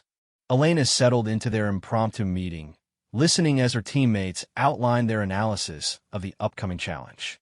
Their approach was sophisticated and demonstrated clear improvement since their first simulation, but Elena found herself thinking about the tactical situation from perspectives that went far beyond what they were discussing. "What about sabotage operations?" she asked during a pause in the conversation. Essie Kitar looked confused. "Sabotage? We're defending the planet, not attacking it. But the attackers might try to sabotage our defensive installations," Elena explained. "If I were planning an assault on a defended world, I'd try to infiltrate agents to disrupt communications and sensor networks before the main attack began." Shard of distant lights facets shifted to indicate interest. That would require intelligence about defensive installations and access to personnel or systems. How would an attacking force acquire such capabilities? Elena found herself outlining possibilities that drew on the intelligence analysis concepts she had been studying in preparation for her meeting with Academy leadership. Corruption of planetary defense personnel, long-term infiltration operations, or cyber warfare attacks on automated systems. "This is getting pretty complex," Thunder observed. "Most simulation scenarios are more straightforward than what you're describing." Elena realized she was applying analytical frameworks that went beyond normal academy curriculum. Her teammates were excellent tacticians, but they were thinking about military problems from conventional perspectives that wouldn't prepare them for the kinds of threats the Silent Service was designed to address. "You're probably right," she said, pulling back from a more sophisticated analysis. "Let's focus on the basic defensive coordination requirements." They spent the next 2 hours developing their tactical plan, and Elena contributed effectively while being careful not to introduce concepts that would seem out of place for a first-year cadet. But the experience highlighted how much her thinking was already changing as a result of her specialized training. Over the following weeks, Elena's schedule became increasingly complex. She maintained her regular academy classes while adding supplementary coursework that challenged her understanding of galactic politics, cultural analysis, and strategic intelligence assessment. The additional workload was demanding, but Elena found herself intellectually stimulated in ways that regular academy classes couldn't provide. Professor Cole Vesh proved to be an exceptional instructor for the specialized curriculum. During their private sessions, the ancient crystalline being guided Elena through case studies that revealed the hidden complexities of interstellar politics. Consider the Zephyrian Collective's recent trade negotiations with the Outer Rim colonies, Professor Kolvesh said during one of their sessions. Public reports suggest routine commercial agreements. What do you see when you analyze the underlying patterns? Elena studied the economic data that had been provided for the exercise. Trade volumes, commodity types, shipping routes, and political relationships between the various parties involved. The commodity mix doesn't make sense for normal trade relationships, Elena observed. The Outer Rim colonies are importing manufactured goods that they already produce locally, and they're paying prices significantly above galactic market rates. Continue. Elena worked through the implications.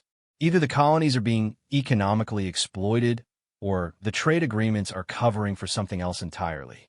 Given the political relationships involved, I'd guess that the Zephyrian Collective is providing military equipment or intelligence services that can't be acknowledged publicly. Professor Kolvesh's harmonic chime indicated approval. Excellent analysis. The official trade agreements are indeed providing cover for weapons transfers designed to help the colonies defend against pirate raids. The Zephyrian government cannot acknowledge this directly because it would violate neutrality agreements with other galactic powers. Elena realized that this was exactly the kind of situation where silent service operations would be necessary. Complex political relationships that required deniable responses to threats that couldn't be addressed through normal diplomatic or military channels. How would silent service officers approach this situation? She asked. That depends on whether the weapons transfers serve galactic stability or threaten it, Professor Kolvesh replied. The Silent Service exists to address threats that cannot be handled through normal channels, but determining what constitutes a threat requires careful analysis of long-term strategic implications. Elena found herself drawn deeper into this world of hidden complexities and strategic ambiguities. Each case study revealed new layers of the challenges facing galactic civilization, and she began to understand why specialized intelligence services were necessary. Her regular academy classes continued to go well, though Elena was careful to moderate her participation to avoid drawing unnecessary attention. She contributed enough to maintain her reputation for analytical excellence without revealing the full extent of her developing capabilities. The planetary defense simulation proved to be another success for her team, though Elena made sure that Shard of Distant Light received primary credit for their innovative approach to integrated sensor networks.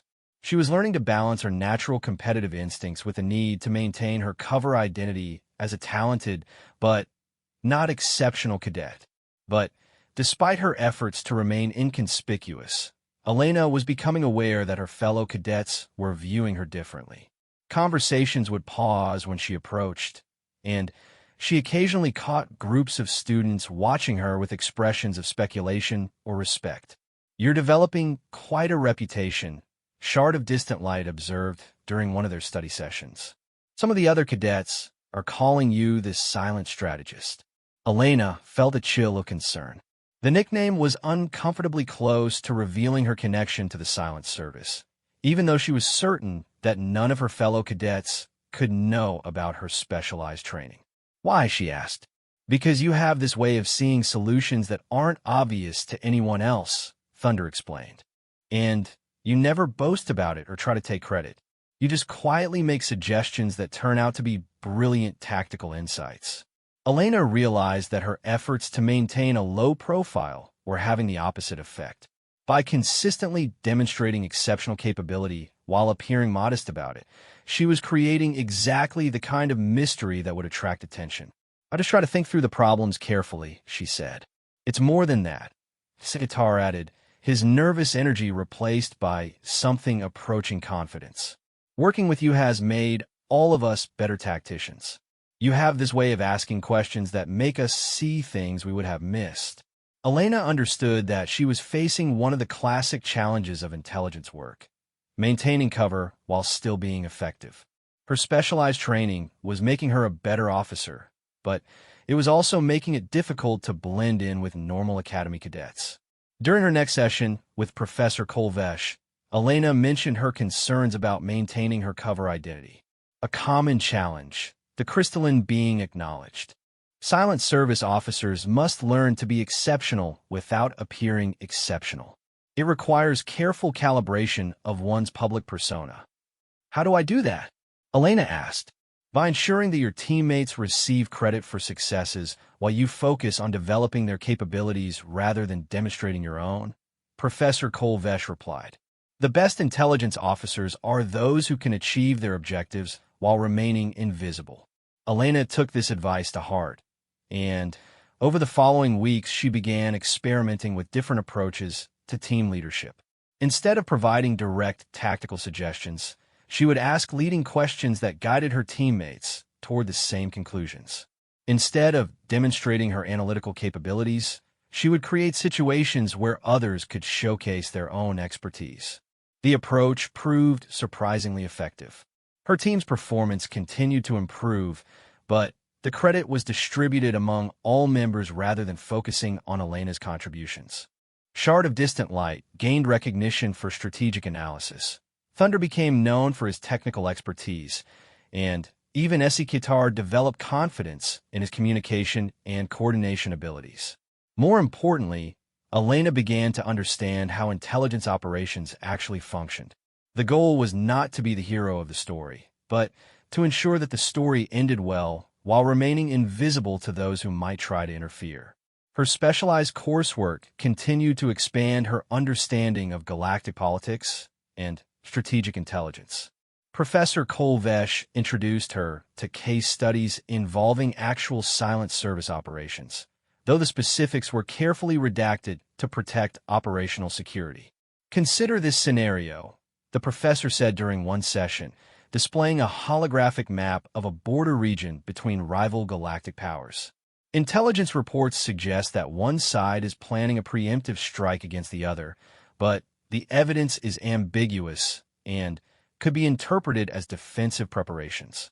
Elena studied the tactical situation, noting the positioning of military forces and the timing of their movements. How reliable are the intelligence sources? Unknown. The reports come from multiple sources, but their accuracy cannot be verified through normal channels. Elena worked through the implications. In a situation like this, premature military action could trigger a war that might have been avoided, but waiting too long might allow a successful surprise attack that would destabilize the entire region. The Silent Service would need to gather independent intelligence to confirm the threat assessment, Elena concluded. But they'd also need to be prepared to take action if the threat proved real, even if it meant operating without official authorization. Professor Kolvesh's facets shifted to indicate satisfaction. Exactly. Silent Service operations often involve making decisions based on incomplete information while accepting full responsibility for the consequences. Elena realized that this was perhaps the most important lesson of her specialized training. Intelligence officers didn't have the luxury of clear-cut situations or unambiguous orders. They had to make judgment calls that could affect millions of lives, and they had to do it while operating in the shadows where their successes would never be acknowledged and their failures would never be forgiven. As her first year at the academy progressed towards conclusion, Elena found herself transformed in ways she hadn't expected when she first arrived on Nexus Prime. She was no longer the quiet girl who sat in the back corner taking notes. She had become something more complex. A student who could analyze galactic politics with the sophistication of experienced diplomats. A tactician who could see strategic patterns that escaped seasoned military officers.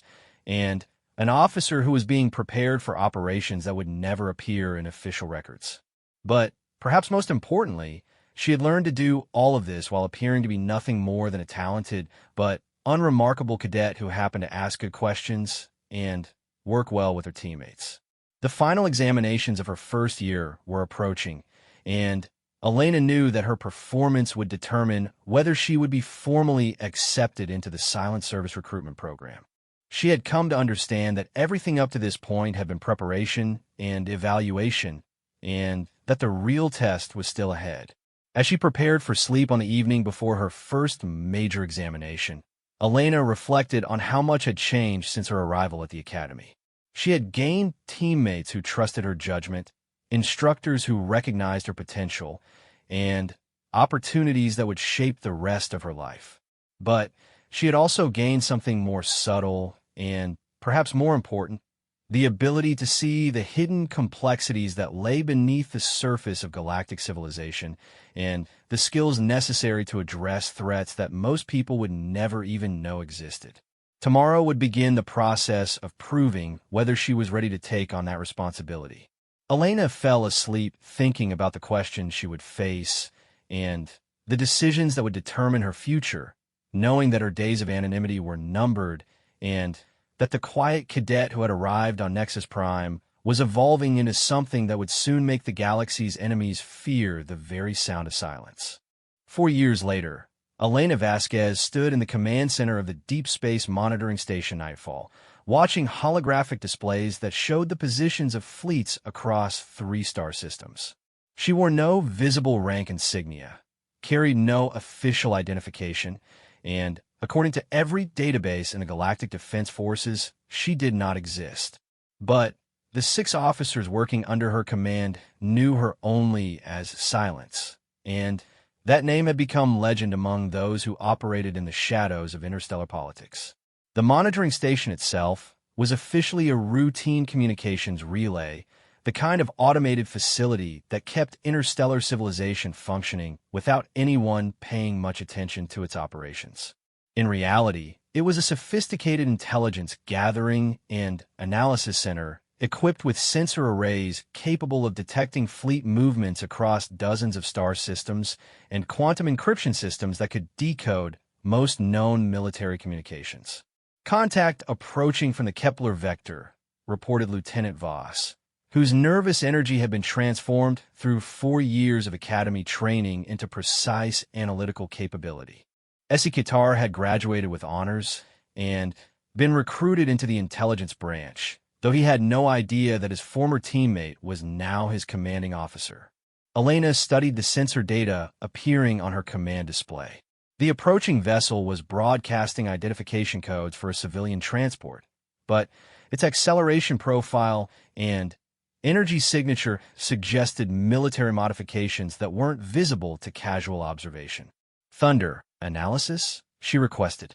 Click of Distant Thunder had become one of the galaxy's foremost experts on starship systems analysis, his technical expertise enhanced by specialized training in electronic warfare and signals intelligence.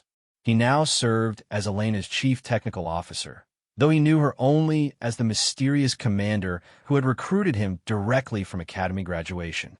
Definitely military hardware under civilian camouflage, Thunder reported. Power distribution patterns suggest heavy shielding and military-grade weapon systems. The configuration matches vessels used by the Crimson Fleet. Elena felt a familiar surge of analytical focus. The Crimson Fleet was a mercenary organization that had been conducting increasingly sophisticated operations against civilian shipping and isolated colonies. Intelligence reports suggested they were receiving support from unknown sources, possibly including corruption within the Galactic Defense Forces themselves. Shard, what's their projected course? Elena asked. Shard of Distant Light had evolved from a talented academy strategist into one of the Silent Service's most effective intelligence analysts. Her crystalline nature allowed her to process vast amounts of data simultaneously, making her invaluable for complex pattern recognition operations. Course projects to the Zirian system, Shard reported. Estimated arrival time coincides with the civilian convoy that left Nexus Prime 6 hours ago. Elena nodded grimly. The convoy was carrying medical supplies to colonies affected by a recent plague outbreak, making it an attractive target for raiders who could sell the cargo on black markets. But, more importantly, attacking a humanitarian mission would serve the Crimson Fleet's broader strategy of undermining confidence in galactic defense capabilities. Options. Elena inquired. Lieutenant Commander Hayes, Elena's second-in-command, brought up tactical possibilities on the main display. Hayes was a veteran intelligence officer who had worked with Elena on numerous operations over the past 2 years, though even she knew only fragments of Elena's background. We could alert Galactic Defense Patrol units, but the nearest response force is 8 hours away, Hayes reported. By the time they arrive, the convoy will already be under attack. What about direct intervention? Asked Lieutenant Zex, Elena's weapons specialist. The Nightfall has military-grade systems under its civilian camouflage. Elena considered the suggestion.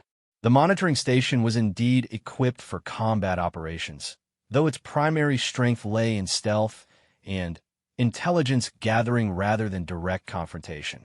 Engaging the Crimson Fleet vessel would expose their presence and compromise ongoing intelligence operations. Thunder, can you intercept their communications? She asked. Already working on it, Thunder replied, his 4 arms moving across multiple control interfaces simultaneously. They're using standard mercenary encryption, but I can break it within 15 minutes. Elena watched the tactical situation develop on her displays.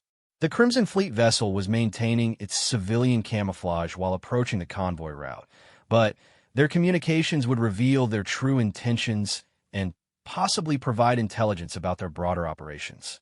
Commander, Shard of Distant Light's voice carried a note of urgency. I'm detecting additional contacts.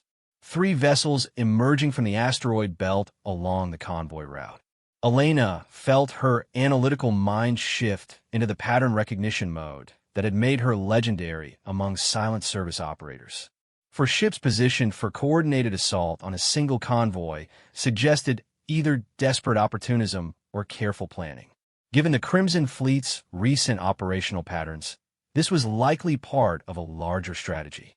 Essi, what's the convoy's cargo manifest? She asked. Lieutenant Voss accessed the relevant databases quickly. Medical supplies, emergency food rations, and Interesting. 3 containers listed as scientific equipment with restricted access codes. Elena's eyes narrowed. Scientific equipment with restricted access codes could be anything from biological research materials to prototype weapons technology.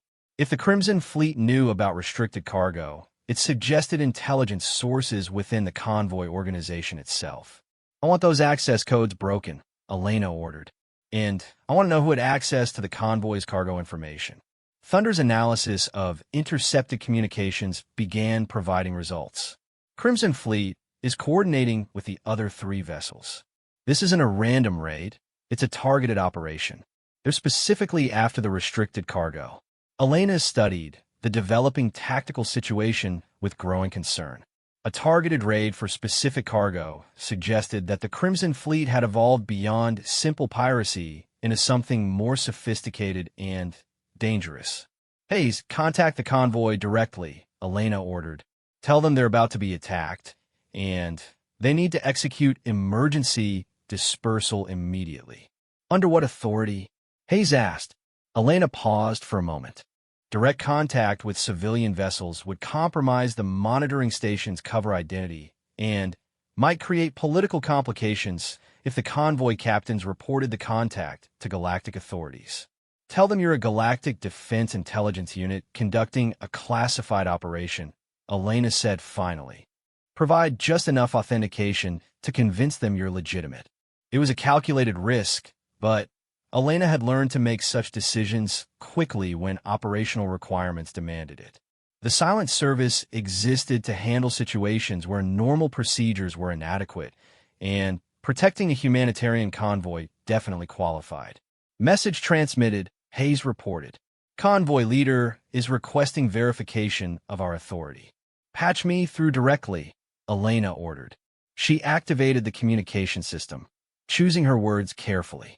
Convoy leader, this is Commander Silence with Galactic Defense Intelligence. You are approaching a coordinated ambush by 4 hostile vessels. Execute immediate dispersal pattern Alpha 7 and prepare for emergency jump to alternate destinations. The convoy leader's response revealed obvious confusion and concern. Commander, I need proper authentication codes before I can act on intelligence warnings. Elena realized she was facing a classic intelligence operational dilemma. Providing proper authentication would require revealing systems and procedures that could compromise ongoing operations. But failing to convince the convoy to take defensive action would result in civilian casualties, and the loss of whatever restricted cargo was drawing the Crimson Fleet's attention. Convoy leader, Elena said, allowing a note of command authority to enter her voice. In approximately 12 minutes, 4 hostile vessels will emerge from concealment and attack your formation.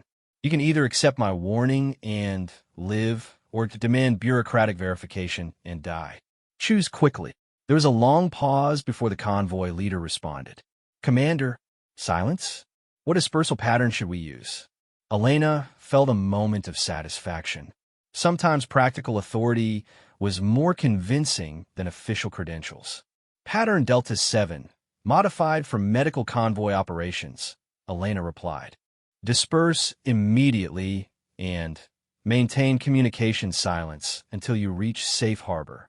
On her tactical display, Elena watched as the civilian transports began scattering in the unconventional pattern she had specified. It was the same pattern she had used during her first tactical simulation at the Academy, though refined through years of additional study and practical experience. Crimson Fleet is reacting to convoy dispersal, Shard of Distant Light reported. Their formation is breaking up as they attempt to pursue multiple targets. Elena nodded.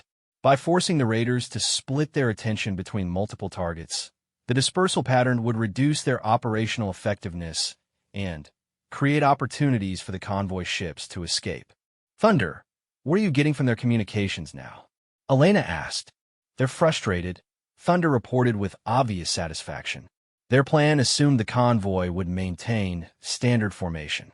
The dispersal is forcing them to improvise. Elena continued monitoring the tactical situation as it developed. The Crimson Fleet vessels were competent, but They were clearly prepared for a specific operational scenario that no longer applied. Their improvised response was less coordinated and, therefore, less effective. 3 convoy ships have successfully jumped to hyperspace, Hayes reported. The remaining vessels are maneuvering toward the outer system where galactic defense patrols are more likely to detect raiders. Elena felt a surge of professional satisfaction.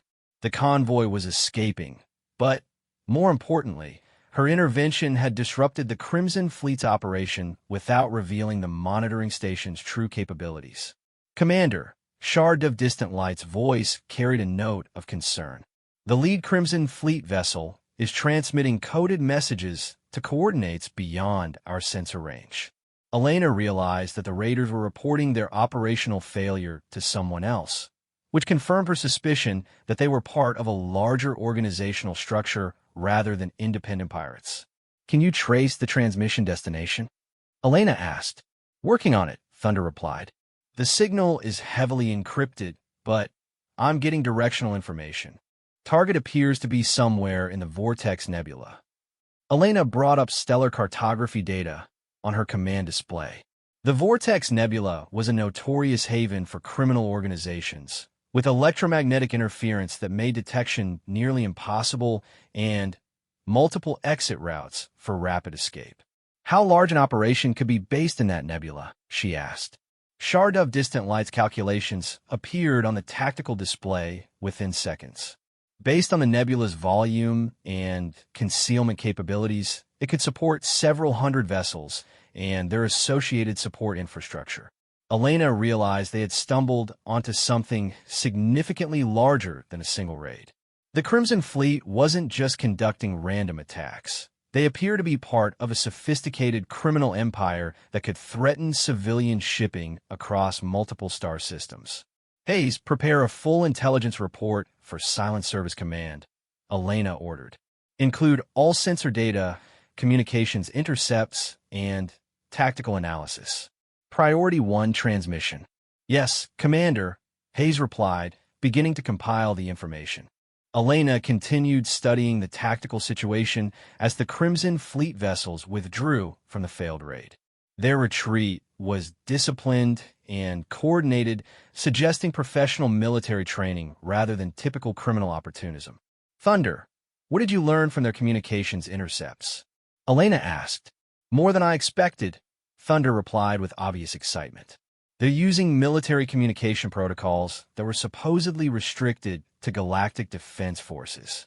Either they have access to classified systems, or someone with official authorization is supporting their operations. Elena felt a chill of recognition.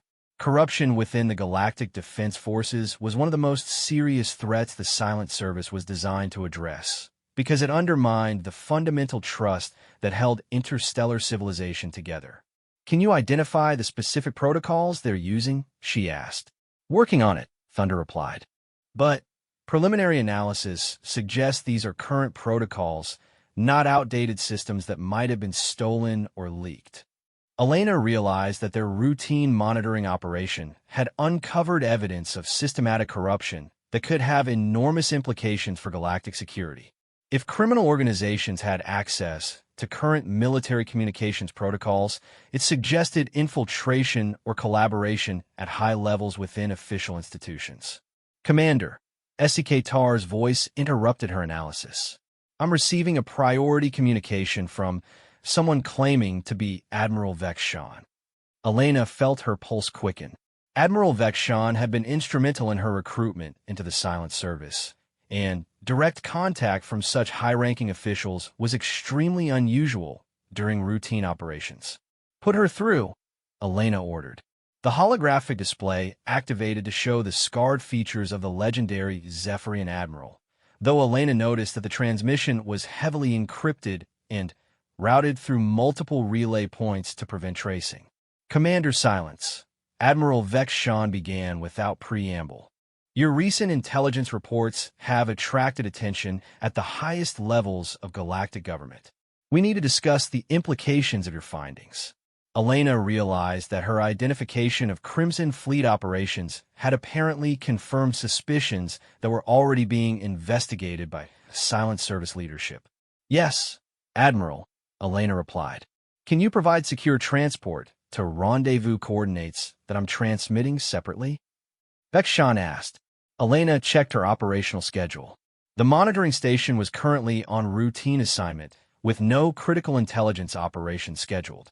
"Affirmative, Admiral. Estimated transit time, 6 hours." "Excellent.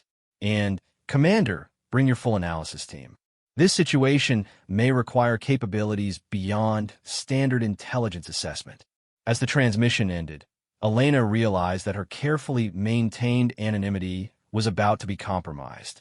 Meeting directly with Admiral Vexshan would inevitably reveal her identity to her teammates, ending the operational security that had protected her background for the past 2 years. "You heard the Admiral," Elena announced to her team. "Prepare for departure. Full intelligence package and analysis capabilities." As her team began preparation procedures, Elena reflected on how much her life had changed since her academy graduation. She had become Silence, the legendary intelligence officer whose operations had disrupted criminal networks across 3-star systems. But she had done it while maintaining complete anonymity, even from the officers who served under her command. Now, for the first time since joining the Silent Service, she was about to step out of the shadows and reveal her identity to people who had known her before she became legend. Thunder looked up from his preparations with obvious curiosity. "Commander, have you worked with Admiral Vexshan before?" Elena considered her response carefully. "Yes," she said finally. "You could say she was instrumental in my career development." It wasn't a complete answer, but it was accurate as far as it went. Admiral Vexshan had indeed been instrumental in Elena's development, though the full story would probably surprise her teammates considerably. "Departure in 30 minutes, Elena announced. "Time to see what the Admiral has discovered about our Crimson Fleet friends." As the monitoring station Nightfall prepared to depart for its rendezvous with galactic leadership, Elena realized that her days of operating in complete anonymity were ending. But perhaps it was time for the galaxy to learn that the quiet cadet who had arrived at the Academy 5 years ago had evolved into something that made entire criminal empires fear the very sound of her name. The journey ahead would test everything she had learned about intelligence operations, strategic analysis, and command authority. But Elena was ready for whatever challenges awaited, secure in the knowledge that she had become exactly what the Silent Service needed. An officer who could see threats that others missed and respond to them with capabilities that officially didn't exist. As Nightfall engaged its faster-than-light drives and disappeared into the darkness between stars, Elena prepared for a reunion that would finally reveal the full extent of how far the quiet cadet from Earth had traveled and what she had become along the way. The galaxy was about to discover that sometimes the most feared sound in the universe was the whispered word silence, followed by the knowledge that Elena Vasquez was coming for you, and that there was nowhere in known space where corruption and crime could hide from the officer who had learned to make the impossible look easy. Her battle name would soon echo through every communication channel in the galaxy, not because she was loud, but because when silence spoke, entire fleets listened, and when she acted, legends were born from the shadows where heroes never received recognition, but where the future of galactic civilization was decided by those brave enough to operate where official authority could not go. The Academy had taught her to be an officer. The Silent Service had taught her to be a legend. Now it was time to show the galaxy what happened when you combined human determination with the wisdom of the stars and forged it into something that even the darkness feared to face.